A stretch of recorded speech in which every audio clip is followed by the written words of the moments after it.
Welcome to the Outer Realm with Michelle DeRoche and Amelia Pisano. Airing live on the United Public Radio Network, 105.3 FM in New Orleans.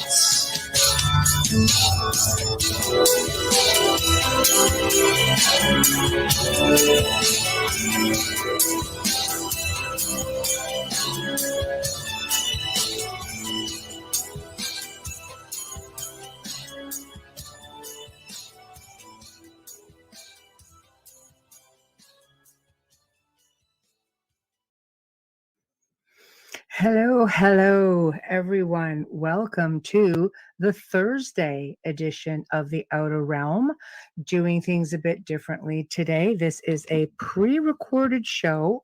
Yes, you heard right, pre-recorded show. And you know what that means? That means we actually have a guest from overseas, from beautiful Ireland. Doesn't that work out nicely considering St. Patrick's Day is just around the corner? I thought so. Anyway, we are broadcasting live just on UFO Paranormal YouTube at the moment, because this is going to be airing tonight on all of our 8 platforms. So welcome. If you happen to catch it this afternoon, good for you. Otherwise, you can catch Amelia and I in chat tonight, and we'll all have a good time. So we are, of course, on the United Public Radio Network, 105.3 FM from the beautiful city of New Orleans. We are fully sponsored by the amazing people over at Folgers Coffee, who have been with us since day one. So we are so grateful for them. And a big thank you to Dr. Snick, aka the Sonic Surgeon, Justin Snicker, for his contribution of our intro and outro.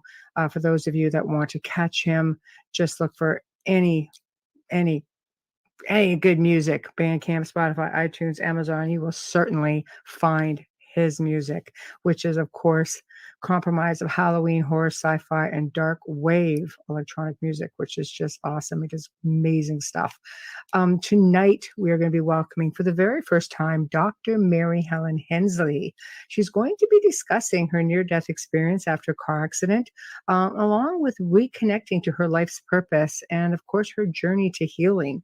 It sounds like a really fascinating story, so I'm sure it's going to just completely hold all of our interest. Catch us, of course, on UFO Paranormal YouTube this evening.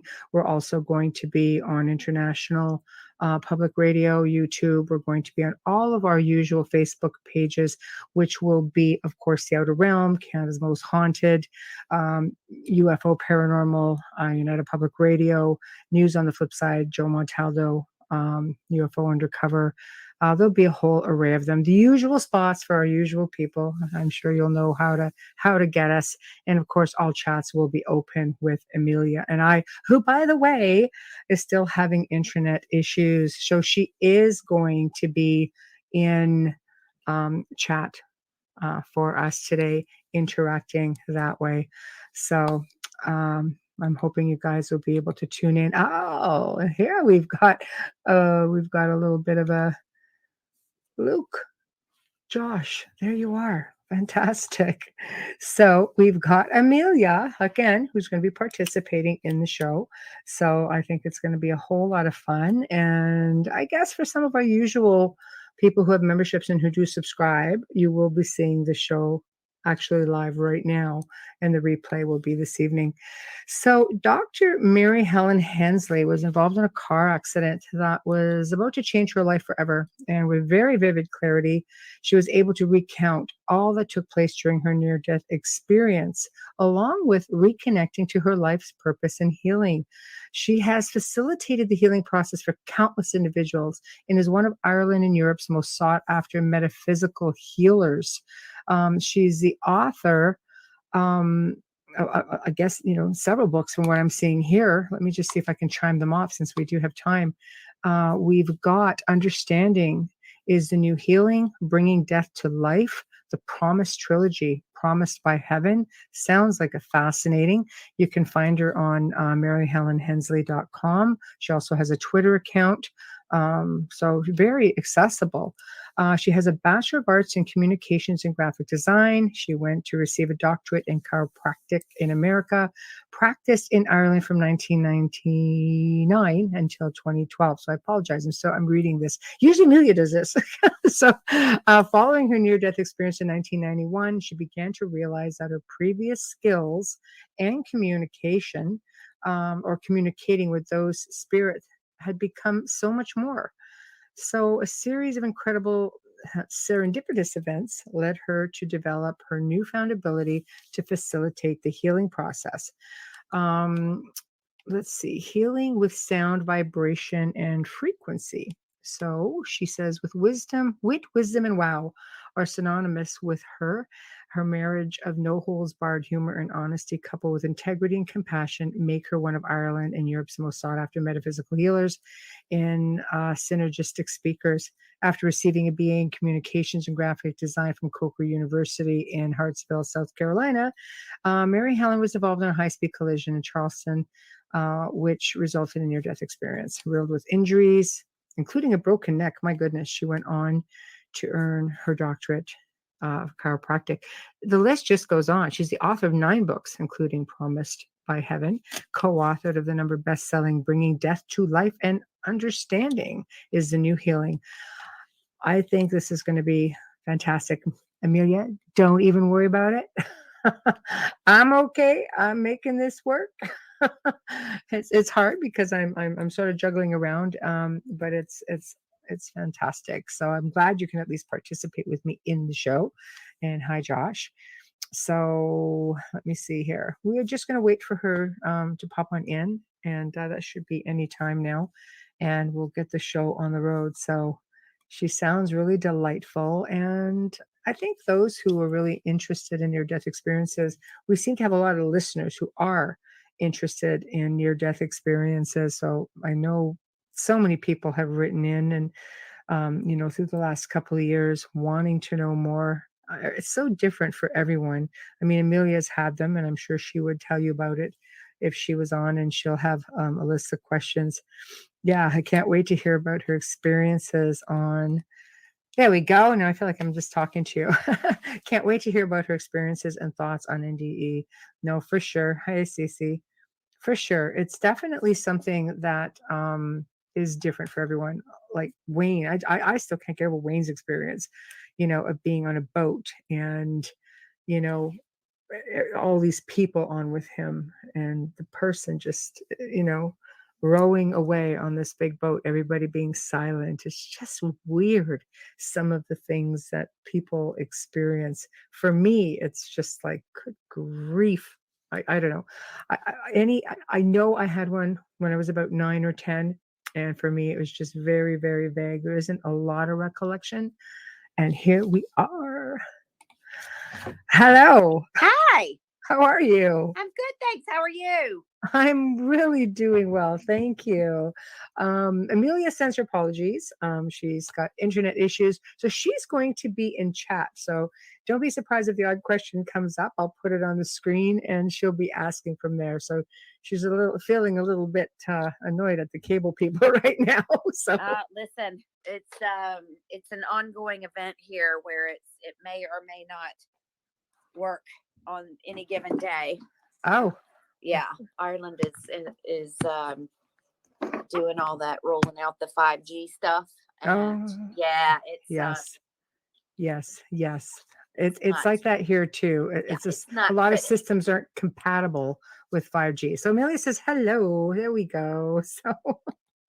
So how was your day? I mean, I guess it's an evening for you. You're about 8 p.m. right now. It's 8 p.m. Yeah, just finished work. Wow. Well, thank you. I totally snoozed on the record thing. I was like, oh, that's right. We do have to pre-record this. We do have some guests from the UK. They're like, oh no, we'll stay up and do it live. I'm like, you guys are champions because. And I usually would, but I have work in the morning, so going to bed at 4:00 would have been a little Yeah, no, it would have been difficult. I can completely appreciate that. Absolutely. So, why don't you? I guess I like to start off, with humble beginnings and then just, bring. I always say this is this show is always about the guest. So I want you to go in any direction that you would like to take this. The live show, I mean, we end up with like between 2 and 3 million listeners. So I really want to make sure that you get everything you want out so everybody hears that. Nice. Yeah. Okay. So the stage is yours, madam. Oh gosh. Okay. So just anything about me. Yeah, humble beginnings. I mean, you Well, you you funny enough, my beginnings are a little odd. oh, we like that's odd. a fun place to start. When my mother was pregnant with me, and so she would have been pregnant in 1968. I was born in 1969, and I was the fourth, the youngest child, and she ended up having the German measles in the first trimester of pregnancy. So they got called in, she and my father, and basically back then they were like, this is not good. You can go ahead and expect this, and, sent them home basically to prepare for, if I survived it, a child with special or additional needs or whatever. So my father was a minister.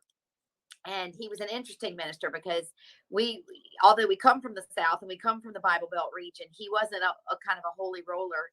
He was a sporty roller. Because he was a football coach and a big American football player. Right. So everybody loved his sermons because they always had to do with sports. Right.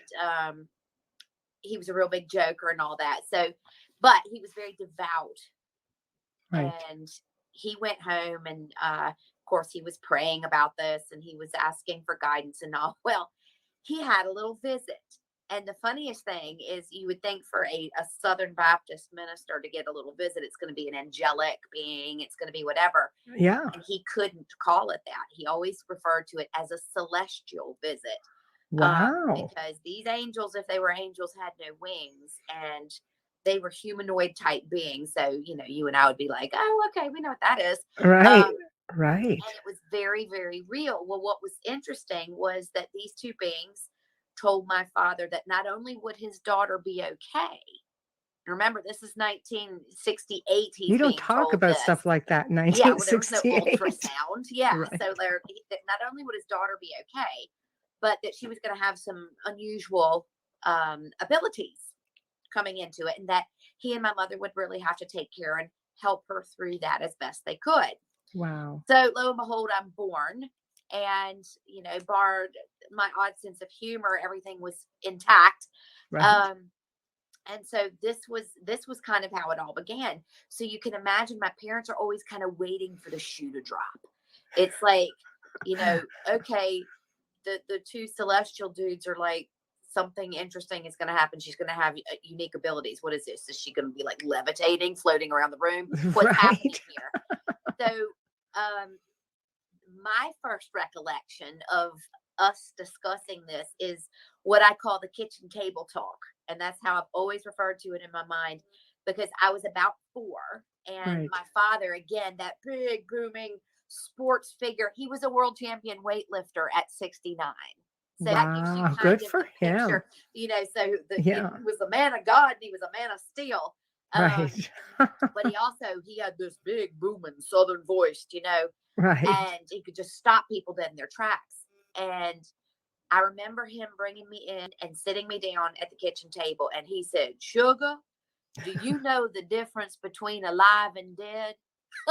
Oh, wow. An interesting question to ask a 4-year-old. Right.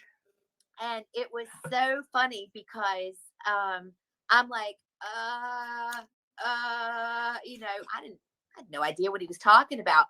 Well, what had been happening is I would come in, and my best friend in the world at that stage of my life was my mother's father. We called him Judge. He was Dr. Garland Clark. He was a surgeon from Kentucky. He actually did a lot of work with Edgar Casey. And he was a real interesting character. My grandfather met Casey when he was 15. Wow. And because he had some unusual abilities as well. He and sure he did. Went and thought Casey out. No, this was my grandfather goes and hears about Casey, goes to Lexington, Kentucky, and goes, "What's happening to me?" And that's when they first met. And Wow. so years later, when Judge went on to become a surgeon and Casey had the ARE in Virginia Beach, they used to consult. Wow. Yeah, so it was Wow. What a really, great really interesting story. tie What a there.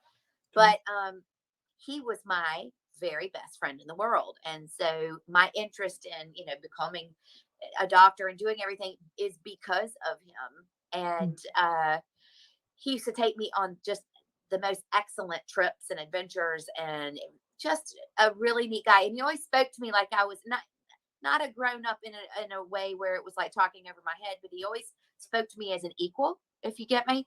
yes. And he was sharing with me, showing me things, and telling me these strange things that I could do or would be able to do, how I was to use them.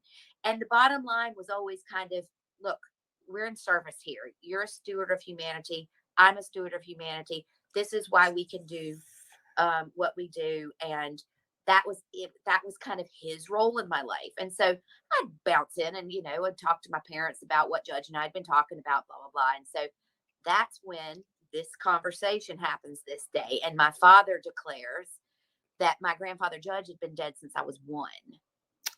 So this was the Wow. first time that I can recollect. I'm 53 now. Right. So this is the first memory I have of realizing that I was different, and it was because somebody else deemed me different. Do you know what I mean? Like I didn't Right. feel different. That was my normal. And Right. so when people are like, oh my God, what was that like? Well, I'm like, okay, I see you. There's Michelle. I can see your fabulous hair. I can see that Thank amazing you. background.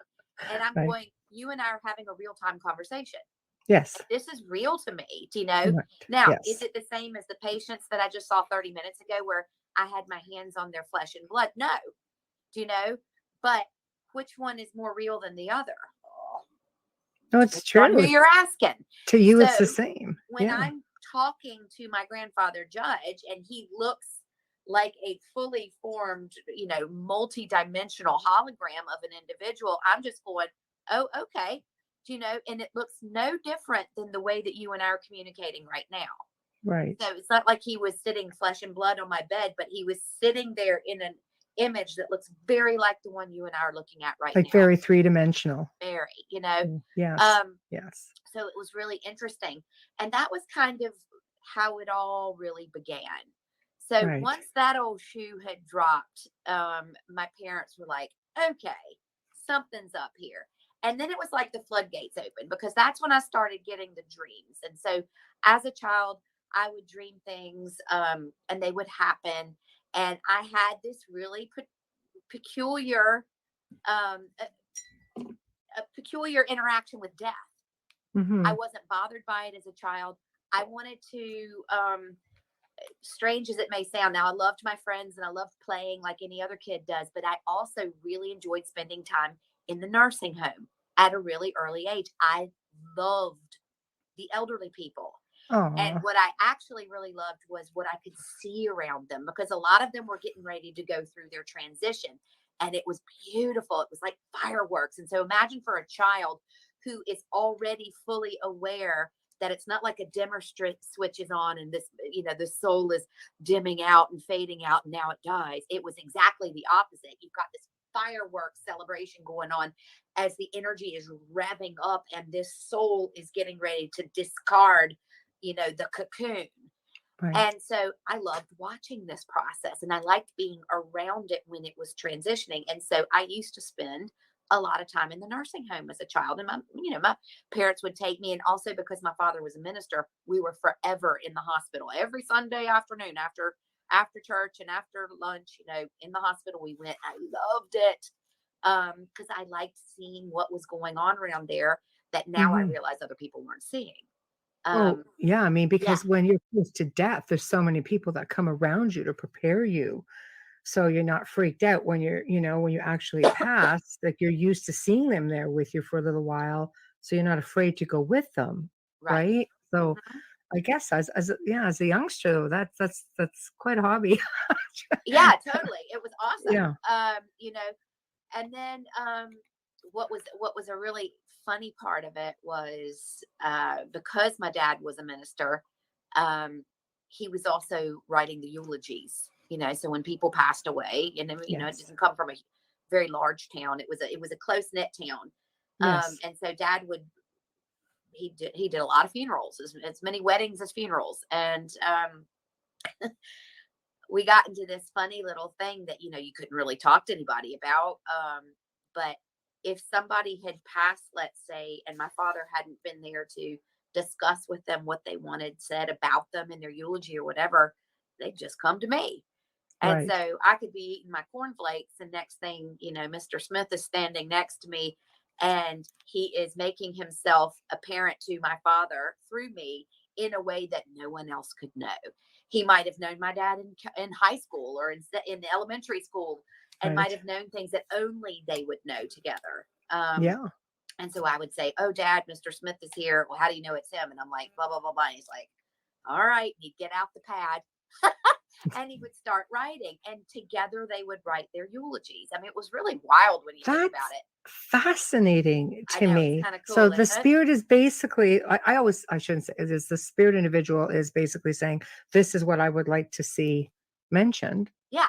This is how I want to be remembered. And funny enough, it could have been like the president of a bank, and it was someone who had been a pillar of society. And that was never the stuff they wanted to talk about. No. They wanted to talk about playing together as kids on the gravel football field on Brown Street. There were, the interactions of how important those friendships were. And like, they never wanted to talk about what they had achieved in their lives or the money they made or the accolades or anything. They never, ever wanted to talk about that. Mhm. And the idea that they would come back so that people, if they had been, very affluent or successful, in their Mhm. lives in the terms of monetary wealth, it was like, don't remember me for that. Right. Right. And No. that was really interesting. And I can actually remember this character of a man, and he died in his 90s. This guy was hilarious, and he was a very good family friend, and he had a great sense of humor, and he used to drive a hearse. That was his car. Yeah, we had one. We had I one love here this too. guy, right? It's true. Yeah, all the And so elderly he would people just, at the church would come to churches. I hate that thing. I'll be in one soon enough. It's like, why does he always park it on the street? oh man, So exactly. they're Yeah. cool. So They're he cool. go in with the hearse. Oh, the guy was so funny. But we were at this particular funeral, and I can distinctly remember having helped my dad with this particular eulogy, because Dad hadn't been able to make it, and there was a big group of them who had grown up together, and it was always strange watching my father bury his lifelong friends, but I just remember, and like, the place was just in hysterics because the eulogy was brilliant. Um, Right. and I remember this elderly guy, the one who drove the hearse, coming up to my dad at the end of the funeral and going, "Hey, Dick, when I die," and he said, "Bud, how do you know I'm not going to go before you?" And he said, "Dick, when I die, Mhm. I'm going to come back and say something to you." And next It's like, thing, he what? whispers into my father's ear, and I'll never forget it. And it was quite some time later that he was like, I think I already lived in Ireland. I had Wow. just moved here when this guy, and he was old then.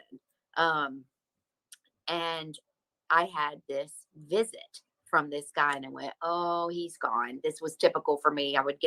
My mom would always call me with the news, and I'm like, "I already know." Nah. And she's like, "Stop doing that." You're just taking it all away from Yeah, me. yeah. And Right. and so I called my parents, and I said, "Just by chance, is he gone?" And they said, "Yes." And I said, "Well, Daddy's already been to visit." And he goes, "How do you know? How do you know it was him?" I said, "Because he said he left you a message." And he said, "He did."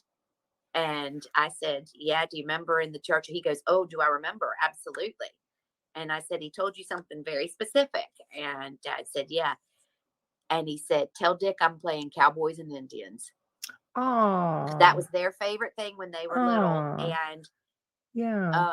He said, tell Dick, and that was Dad was like, there he is. And it was instant confirmation. And even for people who subscribe to an organized religion, it's Yeah. really nice to have some confirmation, because we're all coming in from different angles and different approaches and all. And it doesn't matter like what box they're in, because Right. ultimately we're all going back into that same space. So it's really lovely to have that kind of confirmation. So my Yeah. childhood was kind of full of that. I think it's And great because I mean, usually the Baptist religion or the faith is very staunch, yeah, we weren't Yeah. really we didn't follow that book.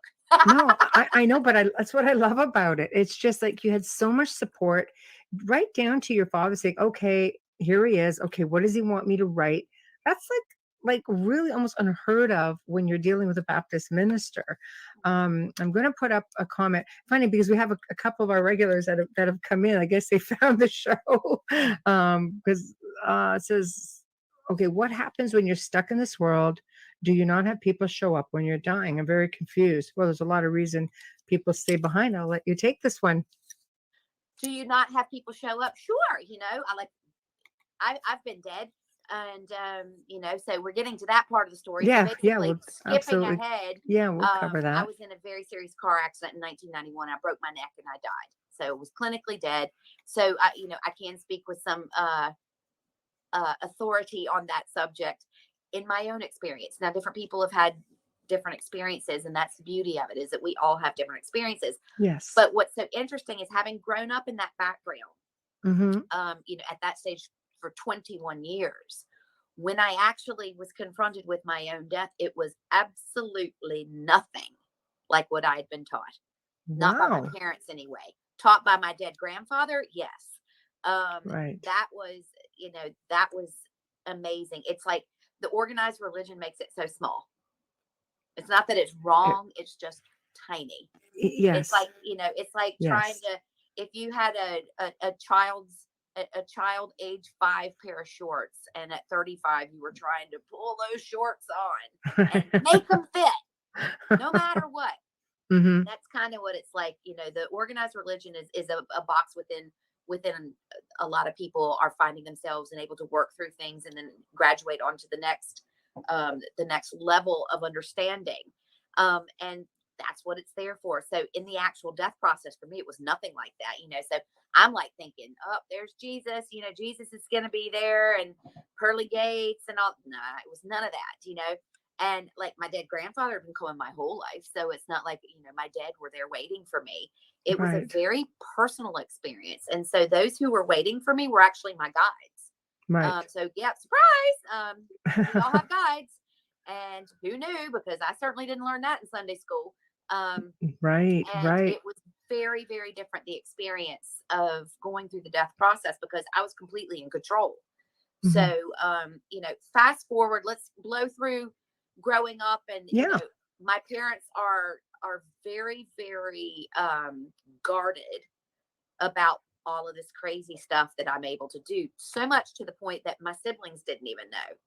So because my parents had no verbiage for it, they didn't come with a rule book or a No, set of that's a boo directions. book. No, They it's didn't true. know how to handle it, and I was every single day challenging, not knowingly, but just by being, I was Yes. challenging what was inside their own box. And Right. so I was just in a different box. And Right. it was really interesting. So I started to become a little bit self-conscious about the fact, because you're going through your little grotty teenage years, and it's kind of like you don't want to be different than everybody else, and you certainly don't want to be the freak who sees, I see dead people, because that Exactly. wasn't cool until much No. later, right? No. No. And but that was me. And so like even my closest friends didn't know. And when I got to college, I was a cheerleader in college, and the closest that I ever came to serving humanity was I would write down the scores to the basketball games, and we'd put it in an envelope. I'd toss it in the drawer. We'd go cheer at the games, and we'd come back and everybody's cracking open the beers, and I'd be like, look, here's the score, and that was the extent of me using my gifts to serve mankind. So what I had organized for myself on a soul level was that if I had reached the age of 21 And I, which is technically, as we as humans consider adulthood, if I had gotten to that space and I wasn't using these gifts in the most precious way, Right. that I had organized for this event to take place, and I had a choice. I could either leave and go off and do something else, or come back here, whatever, in a different form, or I could go through the death experience and come back into the same body and be completely changed. And that's what happened. So, I just celebrated my 30th rebirthday in December. And Congratulations. I just celebrated my 53rd birth to earth day 2 weeks ago. So happy birthday. I'm 50 and 33. Or, right. and 50, or I'm 30 and 53. Right. So, which was really cool because I get to be a Sagittarius and a Pisces. I know. I was going to say, I guess you can go with whatever, however you're feeling. So, yes, at 53, I'm having my first Saturn return. Right. So, here's what happens is as you do in the South where I come from, if you're dating the same person, in your senior year of college, everybody's thinking you're going to get married, and your mom's picking out the silverware and the crystal patterns, and so you end up moving to where that guy comes from. And so my boyfriend at the time was from Charleston, South Carolina, and so we graduated from college and we went to Charleston. Right. So I had graduated in the May of 1991, and in December of 1991, I was working for a sign company, and nothing glamorous either. I was mopping floors because, with my big fat college degree.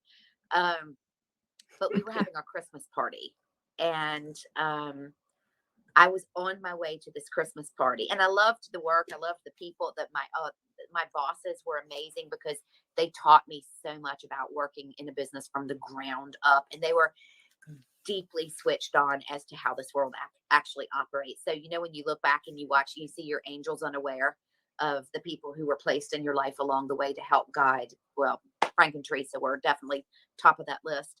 Yes. And so I'm on my way to that Christmas party, and I get to Highway 17 in Charleston, which is a major highway, this way, and I am here, and I'm going to have to pull across all of these lanes of traffic in order to turn towards town. So I'm waiting at my red light. And so when my light finally turns green, I made it across all the lanes of traffic, and I get to that last lane before I'm getting ready to turn left to go into my set of lanes. Mm-hmm. And I look over and I see this car barreling towards me. And in that moment, I went, oh, I'm getting ready to die. And it was just like that. There was no, oh my God, I'm so young. Right. No, don't do that. It was just like, yeah. It was just like, oh, okay, it's time for that now. And everything then just slowed down, and it started crawling. And this car is like barely moving towards me. And I'm looking at this and I'm going, oh, okay. And all of a sudden it's all very familiar, the process. And you're like, oh my gosh, you've done this loads of times. And, I certainly also didn't learn that in Sunday school. Right. Yeah. Cause I'm like, and it was a very, very familiar feeling. And I'm like, okay, well, all right, how do you want to handle this one? Yeah. And so my options at that stage were, do you want to stay inside the body? And do you want to feel the impact and then go, because you're going? Mm-hmm. Or do you want to get out of the body and watch the impact and then go? And I was like, that guy is going fast. And I don't really, because I was so suddenly comfortable with the situation, I couldn't perceive any added benefit to feeling that the impact and then going. Yeah. So I opted then, and I'm like, oh yeah, I can do this. I forgot. I opted to come up. So I actually witnessed my own death, which is really wild. So the body was in there hanging onto the wheel, and next thing I'm up and out. And this was really wild because at that moment, this was where my love of frequency began. Right. So everything I do, anybody who knows my work, now I'm all about frequency. I wrote the first book that has been turned into an audible book that's backed by healing frequencies. Like, this is everything I do. Yes. And the reason is because in that moment, when who I am left this body, Hmm. there was a sound. And the sound was a very low kind of a drone. I live in Ireland. I love traditional Irish music. And I always liken it to the sound of the bagpipes when the bag is filling with air before the pipes play. That's what it felt like. It was a low, really earthy tone. And it's funny because, we get into all this kind of new agey woo woo, and I'm like, I've got the weirdest stories you're ever going to hear, but I don't consider myself very woo woo because I'm just like, this is normal to me. This is, Right. woo woo is when you make it weird, and it's not weird because to me, that's just how this world works. Right. Right. So there is this, we get into this space of, it's like when I'm talking about the boxes, I'm actually a fan of boxes. It's the way Mother Earth works. You're in Yes. this box for a little while until you graduate this box, you move into this box. Boxes are necessary. Right. But, our new agey woo woo friends will make the box something. Well, I'm not in the box. They're so in the box. I'm an out of the box thinker, which Right. makes the box look like it's like unevolved or bad. When it's Right. actually Right. there. That's like saying second grade. Second grade is so not necessary. You're in a progression of steps that are necessary to the growth and involvement of the solar spirit. Right. And so what was interesting about this sound is you got this low droning vibe, and it's not because it's low vibration, but it is a lower frequency, and lower is not a bad word. Lower does not denote less evolved. It means that it has a lower pitch because its job is different than, let's say, something with a higher pitch. Right. So there's this low drone, and I'm going, oh, this is the sound that keeps me, who I really am, anchored into this body. Oh my God. Yeah. Remember, you're not that body. Right. And so as you're in this sound and you're looking down at yourself, and then everything speeds up and bam, I'm watching my car fold in half. It's spinning around. My head goes through the driver's side window. My neck breaks. And I'm watching this with this peculiar detached interest, all the while surrounded by that sound. Right. And I'm like, oh, wow, this is awesome. Because I'm looking back and I'm like, oh my God, there's Mim. Mim is a girl I went to college with. Charleston, South Carolina is a very large place. She Right. happened to be behind me, 2 cars behind. Oh, wow. And I got Oh, to wow. watch her see me dead in the vehicle and experience what someone who is attached to the earthly experience going, oh no, oh my God, I know her. And their panic ensues. And I'm just like sitting there with a box of popcorn, watching the whole thing unfold and going, oh my gosh, you're remembering the limitations of the emotional state of being a human being. Right. That doesn't mean that we're less evolved or that, but like, talk about taking on the greatest challenge ever. That's like going into a boxing ring with one hand tied behind your back. Right. We come here because we stuff this dynamic, omnipotent, amazing, incredibly glorious being. We stuff it into this little It's meat wagon. true. And Yes. we drive it around, and then we see how much we can do while Well, we're this is our stuffed human inside this suit. experience, right? Isn't We're that these like wild? exceptional beings on a human journey, having Yeah. a human experience. And, you know, we're sort of like that species with amnesia, and you don't remember it till, like you say, you're in the midst of it and you're like, oh yeah, this again. But that's it. That's if you ask what you say when you're dead, the most, what's happening the most, oh, glorious God, didn't know you're going like this all the time. Oh yeah. Oh yeah. Oh Oh yeah. shit. Oh yeah. Here we go. Yeah. Yeah. That's what you're doing the whole time. It's, Right, it's right. super spiritual. You're like, oh man, how did I forget that? Oh, I know. and I think it's interesting to note at that point, because when people are like, why would we do this to ourselves? If we're this fabulous, amazing, high vibe, amazing being that's coming in, why would we put ourselves into a place that's so dark and dirty and ugly? Because it's the only place in existence that I'm aware of Yes. where we have this beautiful and perfect dichotomy and duality that allows us to simultaneously experience joy and pain. It is very unique to the human experience, and it is such a gift because you can be in the most, incredible state of bliss, happiness. You've just gotten the job of your dreams. Your daughter just had a baby. You've just met the love of your life. You can be euphoric with happiness. Yes. And then there are kids in a bomb shelter in the Ukraine. There's a global pandemic. There's all that goes with that facade. Do you know? Yes. And these things are happening at the same time. And so what happens is, this is where that phrase the desiderata, walk placidly amidst the noise.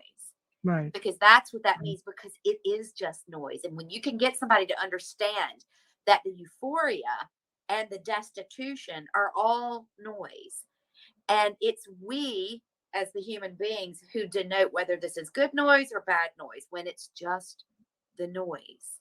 Right. And Frequency. that the joy of being a human, the experience, the growth, the evolution of being what we are, is being able to walk through that and not waver to one side or the other. Oh, everything is great because I'm feeling this, or everything is horrible because I'm feeling this. Everything is great because you're feeling both of those things simultaneously. Right. And it is such an incredible gift.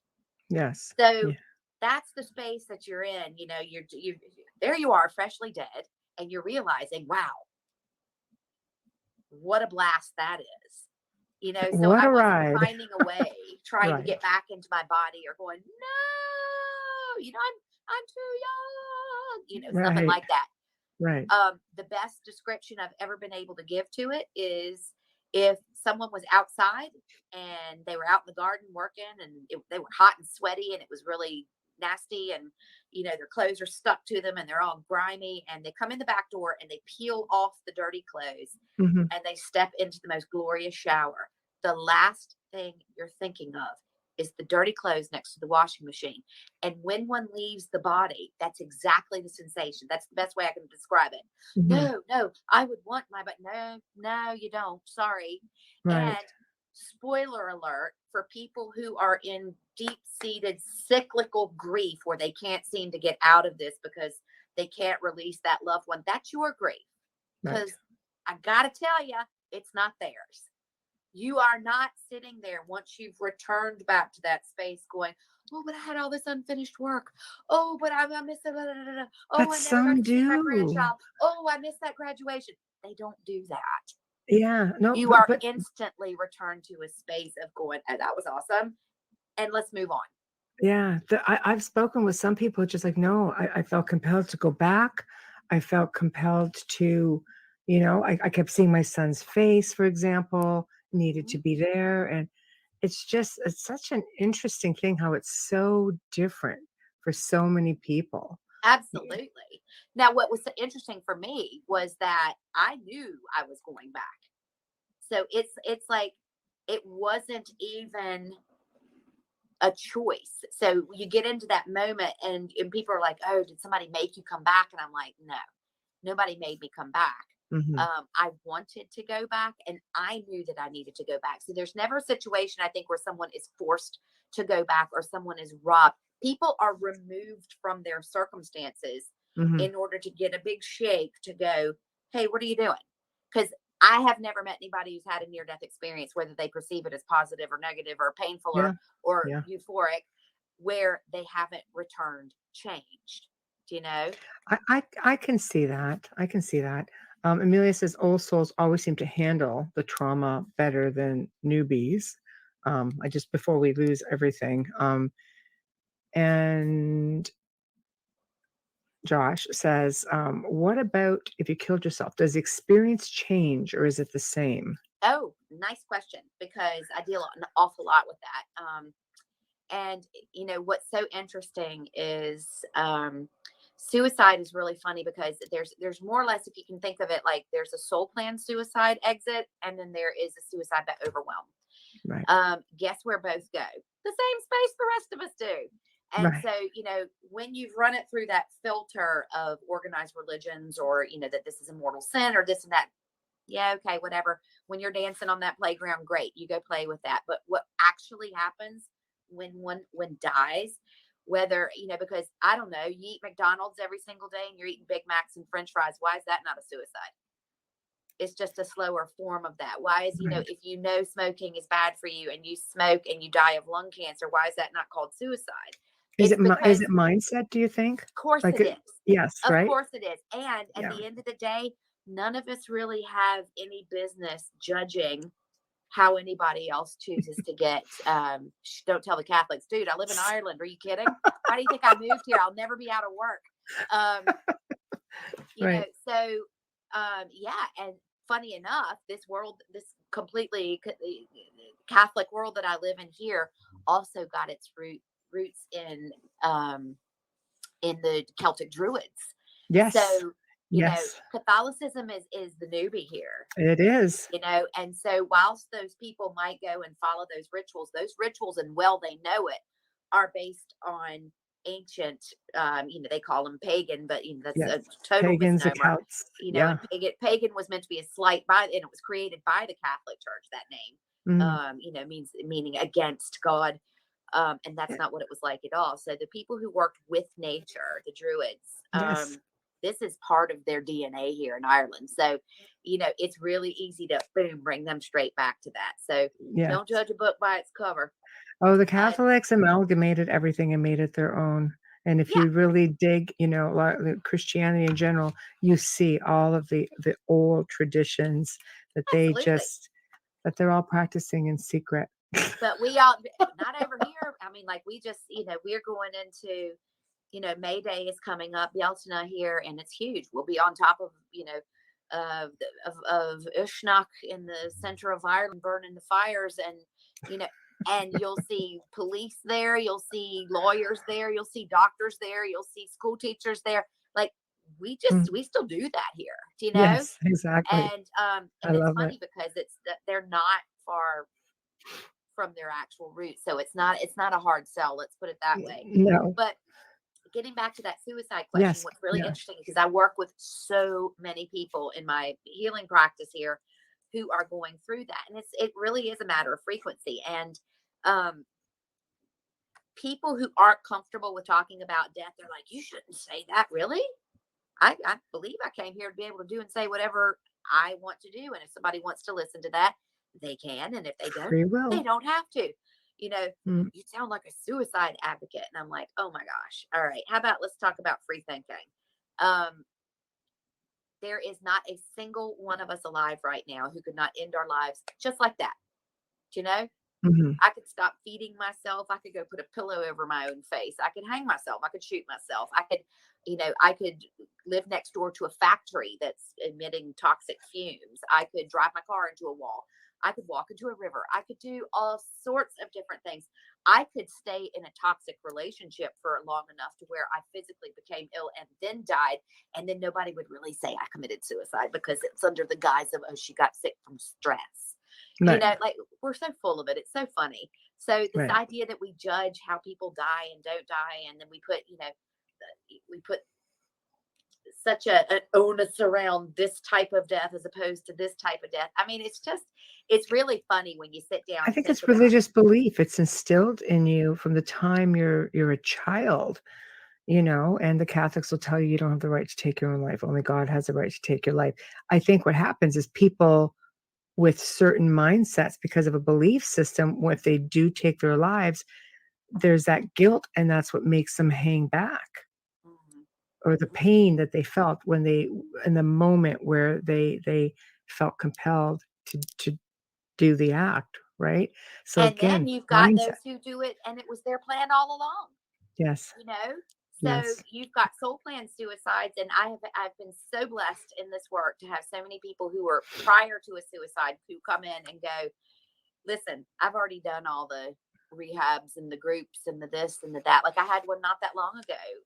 And this individual, and they come back in and share the experience with me so that I can share with other people, because people like the truth. People don't like to be told a story. People don't like to be judged. And so when I sit down with someone who is actively contemplating or weighing up the suicide option, I tell them a whole bunch of different stories so that they can make a better choice.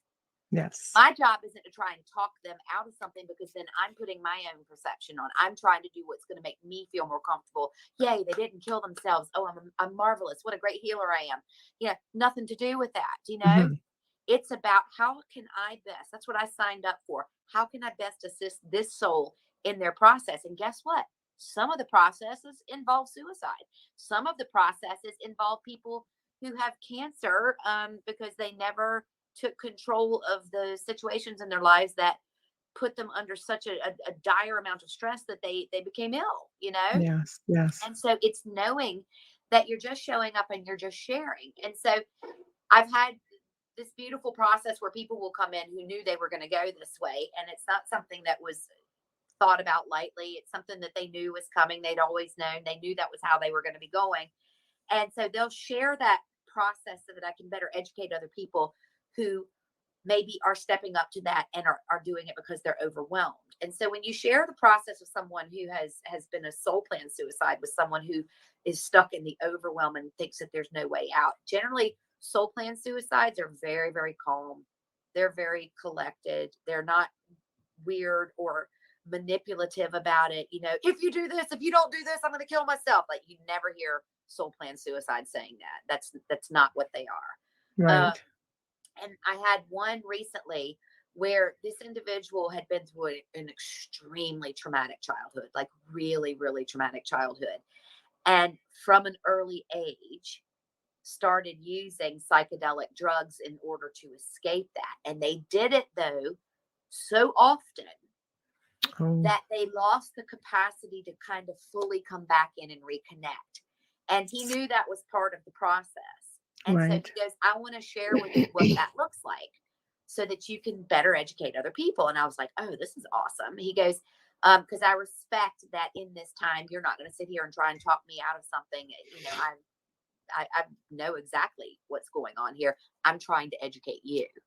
And I'm Right. like, wow. Imagine if all of our conversations went like that. And so he explained that to me, that he had done so many drugs and been into that space, and the pain had been so severe that when he would come back into the body, he would have to find another way, be it pharmaceuticals or be it alcohol or be it whatever, in order to numb that out again, that he had become so out of balance with that. And it was so interesting because in his death, there was another individual that I was working with who was always dancing with suicide, and it was an overwhelm. It was not a soul plan. It wasn't on their soul plan. This was Right. constant and chronic overwhelm. And Right. in the explanation that he gave in his death, he ended up saving her life. And Wow. I'm like, what a lovely parting gift. Yeah, Isn't that that's wonderful? And so it's like, when we stop being so freaky scared of death, and realize it's like walking from one room into the next, and we mhm, can have an open dialogue about that, which I mhm. have to say is actually a lot easier over here in Ireland, because death is quite normalized. We still go and we wake a body for 3 days, and you know you're leaning on granny's casket with a cup of tea and a biscuit while the kids are running around, and it's Right. it's quite normal. It's not, let's keep that body that's battered and worn alive at all costs so that we can eke out the last bit of insurance money. You know, they're just not. That's not what we're like here. Right. It's Death very is laid still back, very much a basically. part. You still Yeah. drive into any small village, and the first thing you hit is the funeral home and then two pubs. Right. Right. But that's I don't know. I do find that when you're dealing with older cultures, I mean the Europeans in general are very, very different than this side of the world. I find that we're very how can I put this mildly? We're just not stuck up, but we're just it is staunch here in a way, so regulated and the traditions. I mean, let's face it, many people immigrate here. You immigrated there. It's a matter of we just follow everything like mind you, we're getting better. We're not following the rules of religion per se anymore. A lot of people are breaking away from that. Like Amelia says, a celebration of life. People have to learn how to celebrate life and not, grieve death, I think, which is simply another level of life, Right. right? But here in the West, it's just we just can't seem to catch up. We're just still in that Well, I old mean, it's mindset. fascinating because I Yeah. have a foot in both worlds. I have lots of feet in lots of worlds. But because I go back and forth to the States so much because I grew up there, and my Yes. mother is still alive. She'll be 93 in May, and Oh my she is goodness. a rock star. Right. Like we just did New York for Christmas, and Right. went to a bunch of Broadway shows and did all this carry on. And what was so fascinating was watching people's reactions to the fact that my mom, for her own personal reasons, is not vaccinated, nor am I or my children. Right. That's our business and nobody else's. That's And right. so off we went on this trip, and you wouldn't believe how vocal some individuals were about the lack of support and the danger that I was placing mom in, or that mom was placing herself in, and all. And I'm looking at her going, she's been alive since the Great Depression, y'all. I think she's well able to She's make up doing her all own right. mind, and she's outlived a lot of you, Yeah. And if this is not something she wants to do, but that fear of death, Yes. and that's not the worst outcome. My mom's biggest fear is not death. Right. It's that she doesn't get to everything she wants to do before she goes. Right. Right. And that far outweighs that. And boy, she got on that airplane and we walked all over New York City and we had a freaking ball, Right. Right. And so it's just a mindset. It's very, very interesting. And it's also, I think, not having that fear of death has made the pandemic experience very different for me and for people I know who operate in that space as well, because there are so many people who are motivated to do things via fear. And I think we know me well enough by now. In the last hour, Yes, your absolutely. choice is your choice. What you're That's doing right. is what you're doing. And what I'm doing is also none of your business. Right. I will Right. share my experience with you, because the way that we learn, evolve, and grow is by talking to each other and sharing our experiences, I not agree. by judging who's doing this, that, especially when There's, we don't have all the information. I agree, because there's too much division that way, So and much too division. much division, too much fear, and not enough exploration of what we really were designed to do. Like, Exactly. we're so gifted, and people don't realize it is all about frequency and vibration. It is all about evolution and awareness and awakening. But I think maybe the powers that be just keep us so focused on staying on that hamster wheel, keeping us so busy with, some people have to work 2 jobs, or you come home, you work, gotta go run, do groceries, take the kids here, there. I think people just don't have the time to really sit and be who they were meant to be. They're existing, they're not living. Right. And Cece, you are very welcome. So, But it's interesting too, because it's what they do then is they create a model where they support making, say, someone like me who's able to sit here and very freely talk about this, and like I don't have to think twice about what I'm saying, because right. I'm speaking to you from my personal experience. I don't have to make up anything. I have had the most bizarre life you can imagine, and everything has happened. Like, I don't need to make it up or tell stories, because like it's just one story gets better than the next. It's incredible, and these are my stories. But what kind of the world at large, they like to take people who are vocal about these stories and like to share and go, oh, look at the weirdo over there. That's the one. Let's everybody come back here. Let's everybody keep going down this path here. And Right. oh, God love them. Oh, yeah, she's lost it again. She's off her nut. And what we do is anyone who is not expressing that fear Right. and is open to living rather than living in fear of dying. Right. Absolutely. Yeah, because it's not, it's when someone has no fear of death, they're very, very difficult to control. Oh, you are not wrong on that. Some people just they don't feel but they feel entitled. They don't feel like there's any consequence. Self-entitled. It's Right. hard because I'm a very service to other person. So I basically have a lot of difficulty with a lot of service to self. And if people don't think there's a consequence, or some religions will teach you, oh, yeah, you could do whatever you want, murder somebody, as long as you're really, truly sorry and you ask for forgiveness. It's, again, the whole mindset thing can really work for you or could work against you. Oh, you're so refreshing, Well, thank you. Amelia. And what, thanks, Amelia. Um, what I find so interesting as well, and what I think the last couple of years have shown us, and it was just amazing. Like, I had the best pandemic ever. I had a ball, and what it showed us is that we think that everybody is living in the same reality, and they're not.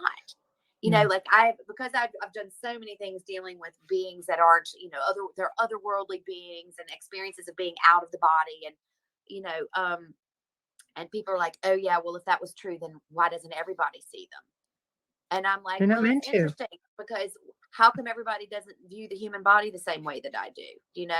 Before I would ever take a tablet or go under a knife, I would always have my system checked, because that's where my world is. That's where my area of expertise is. That's what my field of study has been, that I would want to keep my system functioning at 100% of whatever it's capable of now, which is not the same as what it was before this accident, by the way.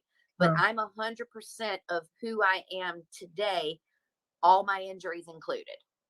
Right. And so I have used chiropractic my entire life to do that. I keep myself well tuned, and, and that's part of my plan of care. Yet you'd have the next person who would get a headache, and the very first thing they would do would be take 2 Tylenol. I've never done that before. I don't, so is that I'm better than them? No, it means we're having a different experience. Right. So I would never berate somebody because that's the choice they make. But what's so interesting is, because that is more the mainstream choice, and because so much of the world we live in is driven by finance and pharmaceuticals, It is. the people who are outside of that then become the odd and the daft and the weird. And so it's just really interesting. And I think a lot of people got to see during this pandemic how different a lot of us live, and that you can't force all of us into the same thing. Like, my kids aren't vaccinated, period. And so the idea that I'm going to go stick them now because there's a virus going around, yeah, that's just not happening. However, they were old enough where I allowed them to make their own choices, because that's also not happening. I'm not going to go in and impose myself. I'm just going to go, look, I've raised you your whole lives to be educated about how your body works. Make your choice. It's okay. And I love you either way. Now, imagine if everybody had said something like that, And so you've got a lot of people now who we're living in a country here where it just disappeared overnight. And so what could have put me in jail 2 weeks ago now doesn't even exist. Right. And, so there are a lot of people who are going through emotional strains and challenges. And I think it's really wild, because it gave us this amazing opportunity to move from that 3-dimensional concept of how the world works.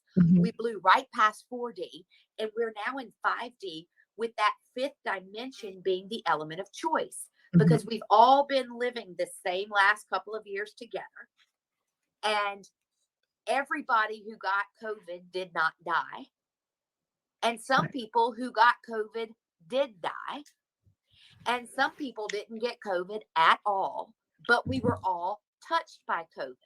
So we can discern a couple of things. If COVID were lethal, then everyone who got it would have died. Well, that didn't happen. A lot of people went in and they quit jobs that they hated. There are some people who finally asked that person that they've had their eye on for so long, and they finally said, I love you. I really want you to marry me. I know it's in the middle of a pandemic, but let's do it. Right.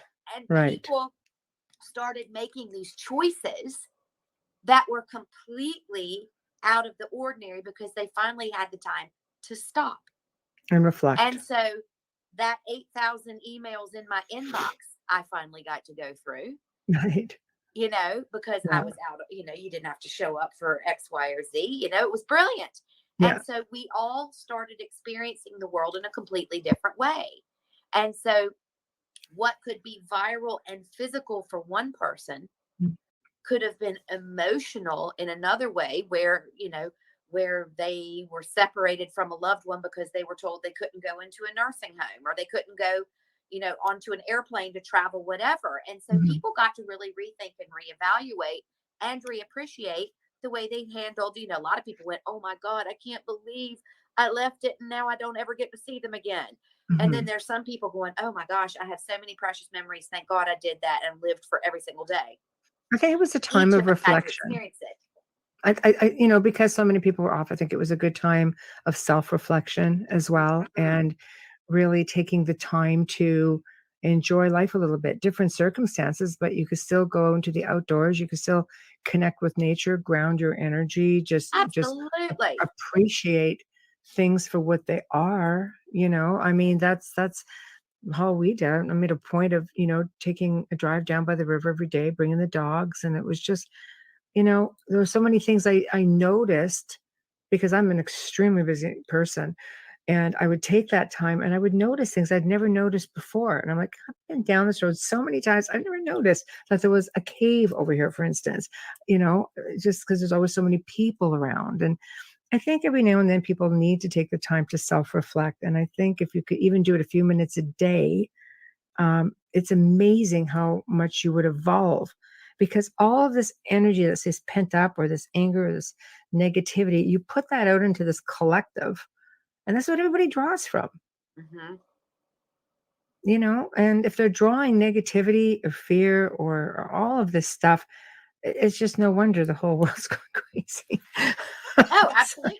you And know, more or less everybody kind of got the experience that they set out for. yes, yeah, And it's really interesting. And like I said, I've had an absolute ball. Um, and it's been yes, really, really fun because I'm an educator and I'm about the body and the mind and the spirit. And oh, hello, I've been hanging out for this moment all my life. you right. know the opportunity to be able to walk people through this and for them to confront their worst fears and going, oh my gosh, I have to do this or I lose this job. uh do I really love that job that much? Right. No. Self-reflection Just that again. it was just brilliant to watch people making those decisions rather than just kind of blindly walking through. Now, did a lot of people blindly walk through? Sure, they did. But that's in Mhm. any set of circumstances. Everybody learns and grows at a different rate. And that's Mhm. what makes Earth so beautiful, that we're not all exactly the same. It's also why the approach that was taken was never going to work across the board because you can't force everybody to follow the same track because Mhm. someone who has dedicated all their time and attention to self care, looking after their immune system, eating well, exercising, is not going to take very kindly to having to take the exact same treatment as someone who hasn't done that, you know? Mhm. And so Right. to assume that everyone wants to do that is Mhm. a very grand assumption indeed.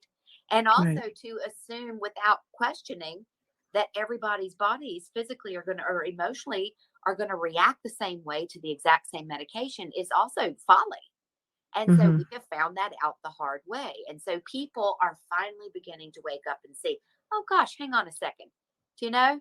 Mhm. Wow, okay, I see what's happening here. So I think this has been the most marvelous, amazing, wonderful, exciting time. It's been Mhm. exhausting. Don't Mhm. get me wrong. Yes. I do go home at night now, and I'm a pretty high energy person, and I would just fall into bed and go, oh, I just got to shake it off because there are just so many stories attached to this on so many different levels. Um, Right. Right. yeah, So, and it's just, whew, do it's you been feel big. so I guess this was your way of reconnecting after your near-death experience, so you coming forward and just, "Okay, I have to do something with this, and I need to Yeah. reconnect Well, and I mean, I've heal," been and doing it for years, yeah. 30 years now. Wow. I've been Yeah. a chiropractor for 25 years. Yeah. I used to religiously go to chiropractors. I'm a big believer, so Yeah. So it's just, and it was yeah. funny because it was Judge, my grandfather, who was the medical doctor, who told me that they were sending me to chiropractic school. And I'm like, hang on a second. Who aren't those the weird guys that crack your neck and all that? Like, wait, you get to be a surgeon and I'm Yeah. going where? And so I finally understood what actually happened because chiropractic, the way that I learned it, I went to Sherman College of Chiropractic in Spartanburg, South Carolina, which is a very unique place because Mhm. chiropractic there is kind of practice in its original roots. Um, without any externals. I don't care. I don't have any judgment what anybody chooses to do, this, that, or the other. Right. But where I went, where I was educated, philosophy, science, and art held equal ground.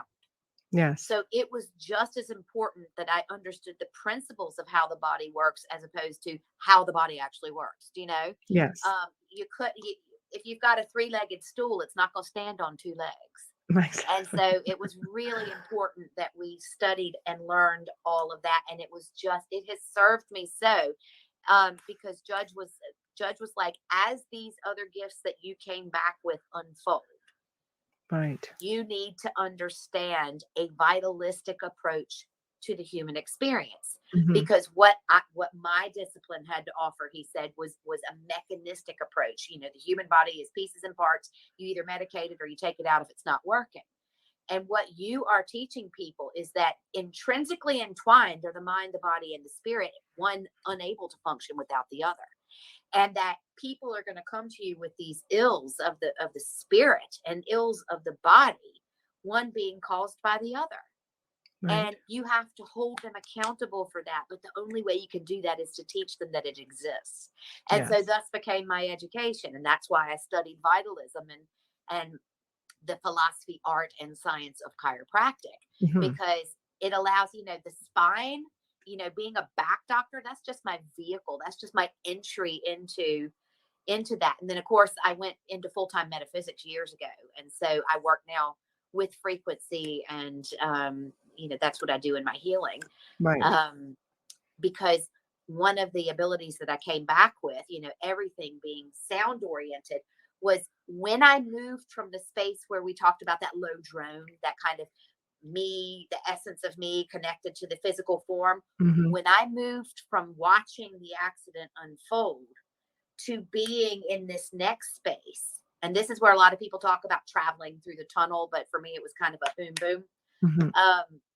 And I'm now in this essence of energy, frequency, and light that we all are. Mhm.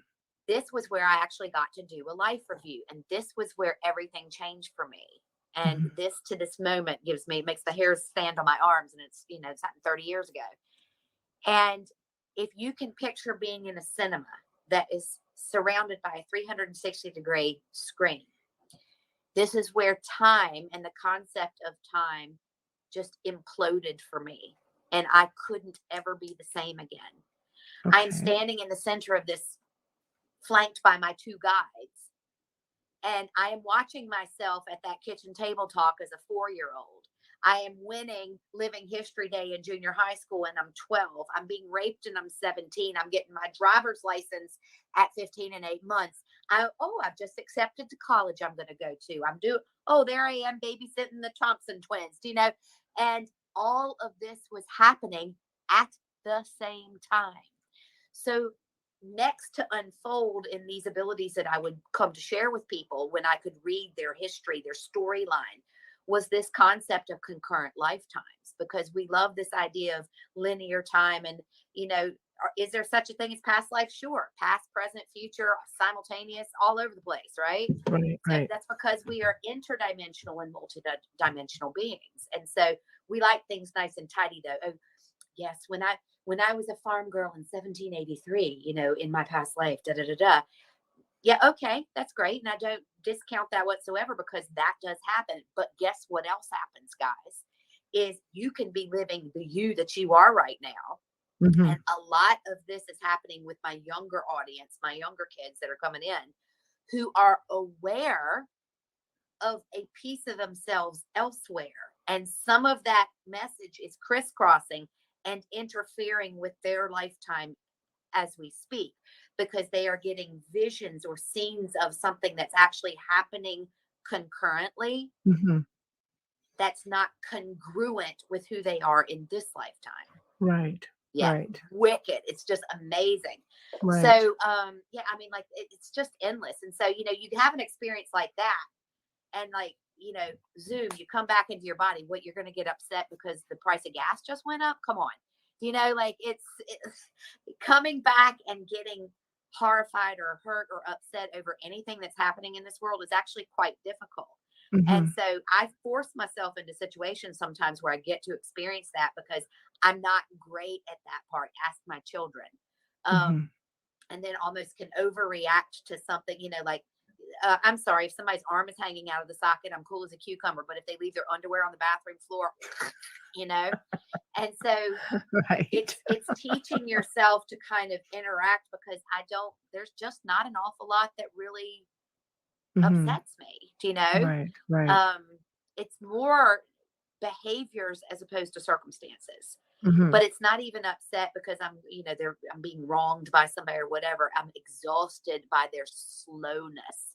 Right. That's what happens sometimes. That's It's funny. like that's Yeah. but it's the same logic. I'm sorry, you'd never get mad at a kindergartner who can't do algebra. Right. But Exactly. we daily get pissed off at people in our circle who aren't as evolved as we are. I'm like, really? Yeah, no, When you think you're about not how this wrong. works. It's even little things, when you say something and then somebody forgets like 10 minutes later and asks you again, you're just like, it's like, already? I just Yeah. said it 10 minutes ago. So it's just, yeah, I think a lack of patience. Yeah, I absolutely. think, but I think it just stems from people not being able to take that time to reflect. Everybody is in, like fast forward mode with tunnel vision. They don't sit long enough to calm down and open up the scope of their vision and see what's going on around them Yeah. and to find beauty in everything. Look at the glass like it's half full, not half empty, Or right? hey, isn't it great you have a glass? It's great to have a glass. Is it Amelia? Me, that's me. Yes, yes, yes. Very, she has her moments like that for sure. But she's also squirrely, which I love because it's just, you never know what's going to totally Love a come out of squirrely that girly. little face. So I know it's awesome. Yeah, the glass is refillable. There you go. That's a good way to look at it. Well, it's funny, you know what? When we're talking about glass, one of the things that I am dealing with most in my sessions at the moment is we are a very super saturated people right now. So we've Yes. just come off the heels of a big event and then we walk straight into a war, and so Another like big event. people are full. And Yeah. so what that means vibrationally, let me give you a for instance. Everything has a frequency. Yes. Okay. And so part of my gift is I can pitch or hear, let's say, this brain tumor sounds like this, or this mental or emotional state sounds like this. And I can then recreate a frequency that assists that person in restructuring or rebuilding or regrowing new neural pathways that will take them out of past trauma, right? Because let's face it, here's us in present time, and that's all that exists. All right. So when we were talking about concurrent lifetime, that's also present time. Right. So for us to go back into the past and access a trauma, or for us to jump ahead into the future and access fear, that has to happen via a neural pathway and a chemical reaction. That's all, because the events themselves aren't actually taking place because Mm, everything is now, right? right. So what's happened is a lot of people, after everything that they've just been through, are really, really full. So let's use 396 hertz for instance. 396 hertz. That's fear, guilt, shame, grief, anger, self-loathing. I mean, who can't put their hand up to one of them right now? Do you know? Right. And so what's happening in this super saturation is that you could have somebody who has just lost a precious grandmother and they are actually grief stricken. Mhm. And when you call them up to say, hey, would you like to go for a cup of tea? How could you Right. talk to me like that? Right. And this anger erupts from them.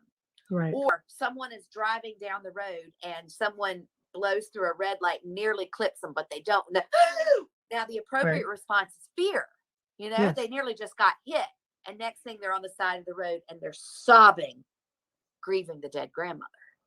Right. And what's happening is that because each frequency in the human chakral system has multi layers to it, these are getting crisscrossed now because people are so full, because they don't take that time for self reflection or wringing out the sponge or emptying out the picture or whatever metaphor you want to use. They go to bed dirty. And so what's happening is you get this crisscross of emotions where we are not seeing the appropriate reactions. Look at our kids. How many of you out there listening to this can name by name a child in your life who was riddled with anxiety? We've never seen anything like it. I certainly haven't. No. No. Oh my gosh. I have Yeah, it brought we're in riddled every with single it. day, and I'm talking high anxiety, Yes. serious anxiety. Mhm. And it's because they have no idea how to clear themselves. And those, they've been in a state of chronic fear for so long that now they're lashing out and the fears become anger. Oh, well, that's ADHD. Oh yeah, that's high functioning autism. Let's throw a name at it. Let's throw, Of course. because they're lashing out and they're expressing any number of those emotions that vibrate at that speed, because literally they can't single in to focus on the one that's appropriate in the moment. This is super saturation. And so this is why it's so important that we take the time to teach our children and teach ourselves how to clear ourselves out, wring out that sponge. Like you'd never wipe off the kitchen counter with a super saturated sponge, because you just make a big fat mess. You got to wring the water out and then you go wipe up and clean up the mess. But we're not even doing that with ourselves. We'll wash our hair, we'll take a shower. But when was the last time you cleared off that old energy field? Because you know what? There's a lot of doo-doo out there. And every time you walk out your door, you're stepping in spiritual, energetic doo-doo.